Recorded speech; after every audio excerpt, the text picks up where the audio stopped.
How to fix WhatsApp waiting for this message issue on Android. Hello guys, welcome back to my YouTube channel. And if you are also facing such similar issue or error on your Android device, like waiting for this message and this may take a while and it's taking forever, then what you can do is head over to your WhatsApp settings, and once you're inside your WhatsApp settings, simply click on chats, and from over here just make sure you have successfully logged in with your accurate Google account by clicking on the chat backup. As you can see, I have used my correct Gmail account, and if it's not working, you might want to change that Gmail account. So let me just show you.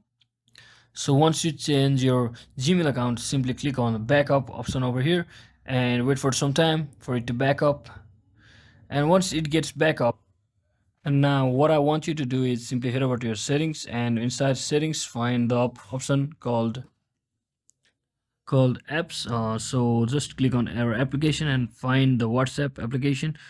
Scroll until you find the WhatsApp application. So once you find the WhatsApp, simply click on it, and if you have a restricted it, set the application restriction to no.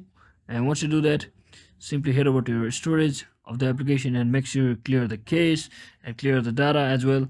And once you do that, you might have to re-log into your WhatsApp account, which will then automatically restore, which will prompt you to restore your data backup. And once you do that, you will be successfully logged into your account and your error has to be fixed. So if it was helpful, don't forget to like and subscribe to the channel. See you on the next one.